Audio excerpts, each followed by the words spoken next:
camera, let's talk about some of the books that I've bought recently. So I'm trying this new thing where I'm trying not to overly purchase books, because that is something that I was certainly guilty of last year, and just like the over-consumerism and the overbuying doesn't really kind of go with my value system for this year. You can hold me accountable at the end of 2024 if I seem to have bought a lot. What I am trying to do is borrow a lot more from my library, or only buying books when there's some sort of promotion, like or they're on sale, or using my gift cards. So folks in my life know to give me gift cards to bookstores or whatnot, and it's just using those a little bit more, and that also forces me to be a little bit more intentional with what I'm buying. So, because it's finite and it's limited, and I'm more controlled that way. Okay, so let's talk about some of the books I have bought in the last couple months. The very first one being Honor by Tridi Umriger. My camera is being blurry, so I'm just gonna hold it up here. Great cover, absolutely love this. If you saw my January wrap up, you heard my reviews about this book, but I absolutely love this book. This is a literary fiction set in modern day India, and it's essentially a story about an Indian American journalist who has to travel to India to cover a story last minute for a colleague. She has her own complicated relationship with the country and with the culture, and we learn more about why. And, as like an immigrant, for the first time going back to a place where she doesn't have like fond memories of, and what it's like for her to cover a case that is really quite gruesome and calls into question all of her issues that exist with the culture. So some trigger warnings with this book. Essentially, she's gone to cover a case of this couple from very, very rural India, where there was an interfaith, intercaste marriage, and the man was burnt alive by the mob. And she's gone to interview his widow, who was also severely, burned, but she survived. And there's two perspectives, and here mainly it's a perspective of our Indo-American journalist, but there's also here and there perspective of the widow. And you see a lot of like her love story with her partner, who was from a different religion, and what sort of led to that incident of them being attacked and burned. And so there's that love story for sure. There's a bit of a love story here with the journalist and the guy that she ends up going everywhere on the trip with. And then there's a third love story here, which is of our main protagonist and her relationship with her culture. It's not even a love-hate, it's a hate-hate relationship, and what it's like for her to navigate this very like complex and nonsensical collective that is, like the Indian subcontinent. Like there is a lot of discrepancies. If you're familiar with that part of the world, there's a lot of severe discrepancies between like the rich and the poor, or, luxury and scarcity. And it doesn't make sense right away. And I get that the character is really trying to make sense of it and how she fits in there, and what sort of her cultural identity is like, because on the one hand, she's experiencing this like ultra modernism, ultra luxury feminism in one part of the country, and in another part of the same country, there are these really, really backwards ideas of interfaith marriages not being allowed and honor killings. And I really love this. I thought it was definitely a heavy read for sure. It's quite disturbing in many ways, so just be cognizant of your capacity before you go into this book. But if you're looking for a good literary fiction that's gonna get you thinking and feeling, I love this one. Okay, after that, something more fun and a little bit more light. I picked up Emily Wilde's Map of the Otherlands. This is a sequel to Emily Wilde's Encyclopedia of Fairies. I have not purchased that book, but I really enjoyed it, so I felt like I had to have this in my collection. I am also listening to this on Audible when I'm driving places, so I'm more engaged there. And it's so good. If you're not familiar with this series, this is like a cozy fantasy series. which I'm so happy to discover this genre. But it's a cozy fantasy series. The first one takes place in early 20th century, so we have early 1900s, focused around our protagonist, Emily Wilde, who is a professor fighting for tenure at Oxford, and she's a professor in all things fae and fairy, and it really follows like her adventures and her misadventures, and she has to go to like this like remote parts of the world to document fairy occurrences, and then there's some romance involved. And in this one, I believe this takes place a couple years after the first book. Very much same characters. There's a couple new characters for sure. And people have been saying that they like this one more than they like the first one. I gotta say, I'm really enjoying this one. Maybe not more than the first one, but it's really quite nice. Okay, after that, I am guilty. I am guilty of buying anything that is Ali Hazelwood. So I picked up her newest book, Bride. It's her first paranormal romance. It is between a vampire and a werewolf. It's between a vampire and a werewolf, or a vampire and a were. But I don't read paranormal romances, with the exception of Twilight when I was 15, and that was not good looking back now. But I am enjoying this. Ali Hazelwood is an auto-buy author for me. If you're not familiar with her, she typically writes like romances that are very kind of feminist and STEMinist. They're centered on women in STEM, science, tech, engineering, and math.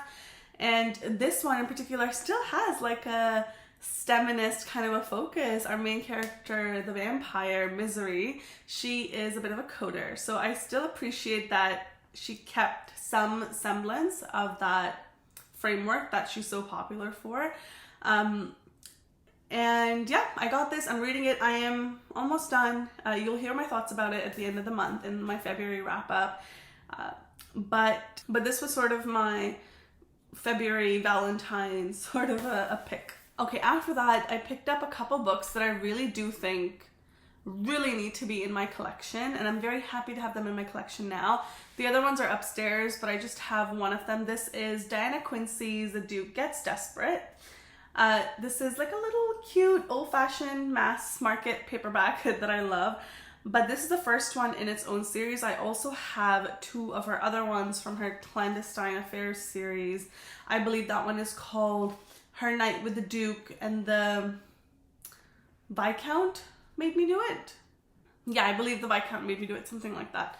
These are really, really great. So Diana Quincy is a Palestinian-American author, and these books have like a great BIPOC representation. So these are romance novels, pure, like a classic romance that is set in Regency era, very much lords, ladies, gentry, aristocracy, that type of vibe, which I personally enjoy, a bit of my guilty pleasure. But she has these Palestinian, mixed Palestinian or Palestinian descended women as her main characters.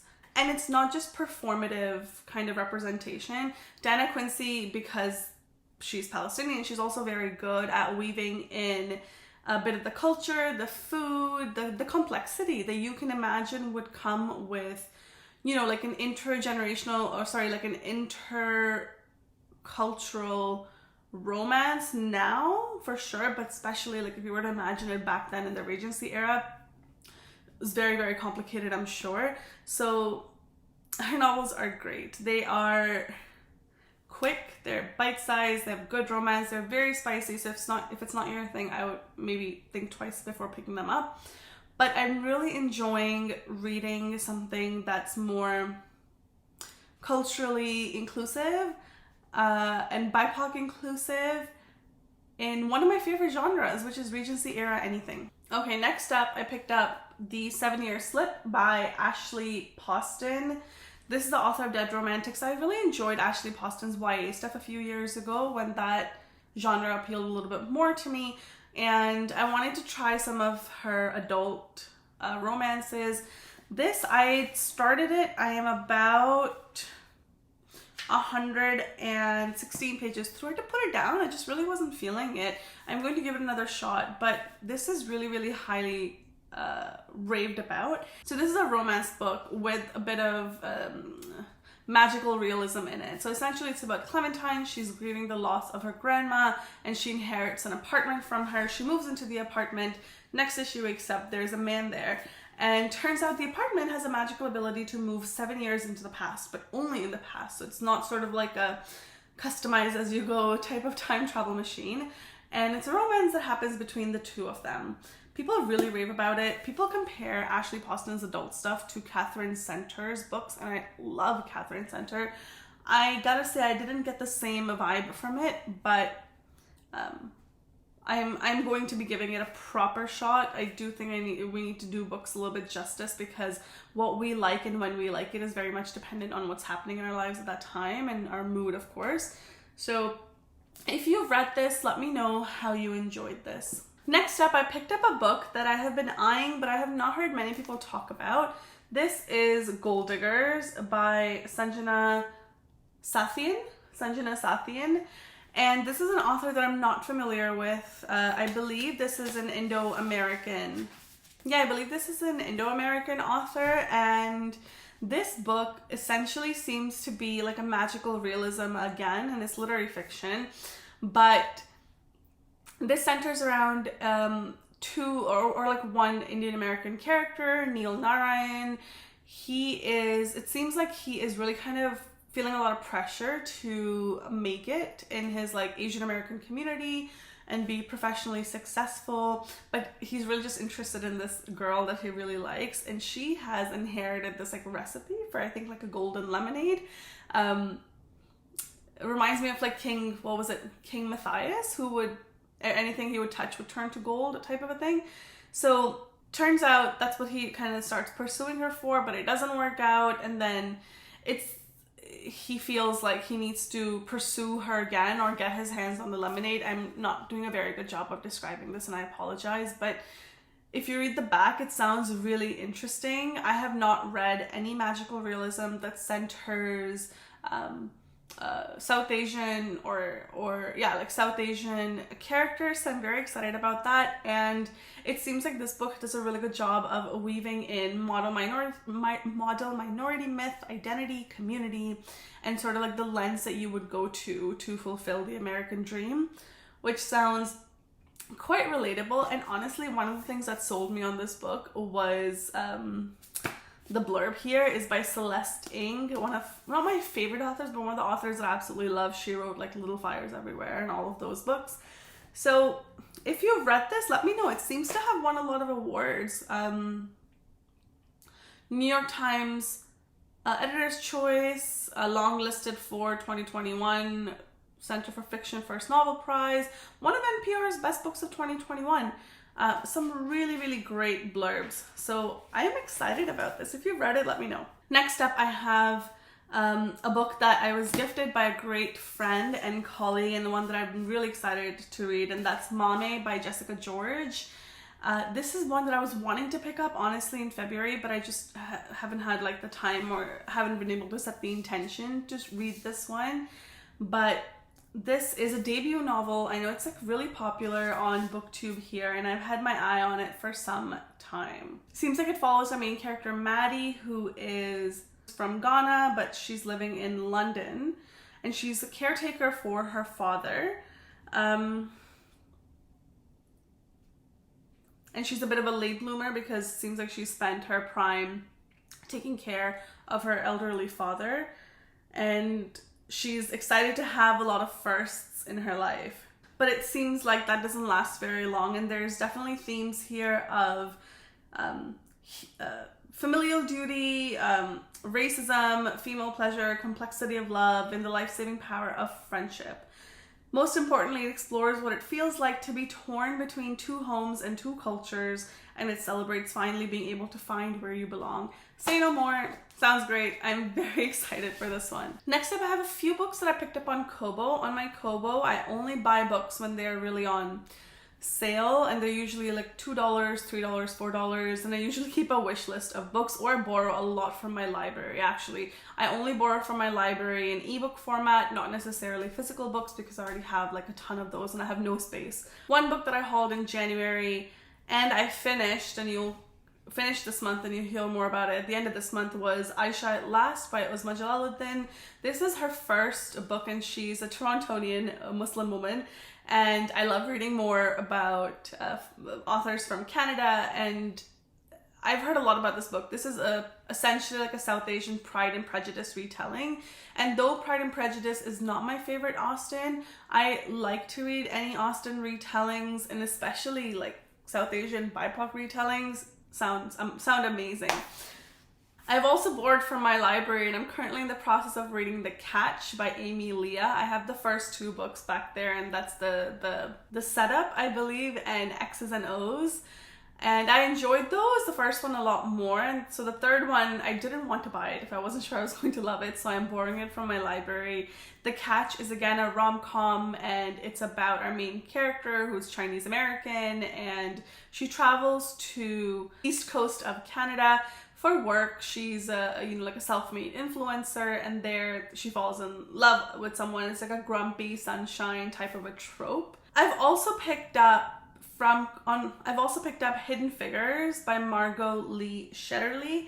This is a really famous movie. Before I watched the movie, I've really been wanting to read the book, and this is about, I believe it's inspired from real life story of 3 Black women, I believe in the 60s or 70s, and NASA. And I like the premise because, you know, when we think of NASA, we think of some of these really like highly prestigious, privileged institutions.